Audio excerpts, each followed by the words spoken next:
बारिश की रात थी। हवाएं तेज चल रही थीं और बिजली बार बार आसमान चीर रही थी। अर्पित, एक लेखक, अपने पुराने ननिहाल में आया था। अकेला। घर एकदम सुनसान था, परंतु कुछ तो था उस घर में जो उसे बार बार पीछे मुड़कर देखने पर मजबूर कर रहा था।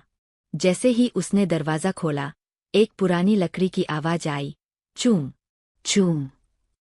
अर्पित मुस्कराया, सिर्फ पुरानी हवेली है, डरने की कोई बात नहीं।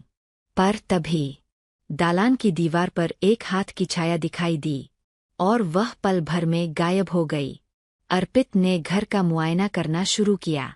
हर कमरे में पुरानी चीजें, मकड़ी के जाले और धूल के ढेर थे, लेकिन एक कमरा ऐसा था जो हमेशा बंद रहता था।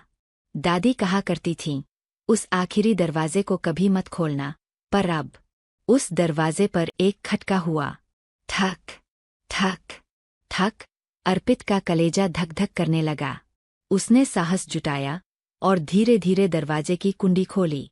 दरवाजा चरमराया और खुल गया, पर अंदर अंधकार के सिवा कुछ न था। जैसे ही अर्पित ने अंदर कदम रखा, दरवाजा जोर से बंद हो गया। धड़ाम। अर्पित चिल्लाया, कौन है वहाँ? एक धीमी सी आवाज आई, तुम आ ही गए। अर्पित ने मोबाइल की टॉर्च जलाई और देखा, सामने दीवार पर उसकी एक तस्वीर टंगी थी। लेकिन तस्वीर में जो अर्पित था, उसके चेहरे पर गहरी मुस्कान नहीं, बल्कि डर का साया था। अचानक कमरे के कोने में कुछ हिला। अर्पित नजदीक गया। वहाँ एक लकड़ी का संदूक रखा था। उसने ढक्कन खोला तो अंदर एक पुरानी डायरी मिली। डायरी में लिखा था, जो भी यह दरवाज़ा खोलेगा, उसकी सच्चाई उससे छीन ली जाएगी और उसकी जगह लेगा उसका डर। तभी अर्पित की सांस रुक गई। पीछे से किसी ने उसका कंधा पकड़ा। कट। एक तेज रोशनी जली।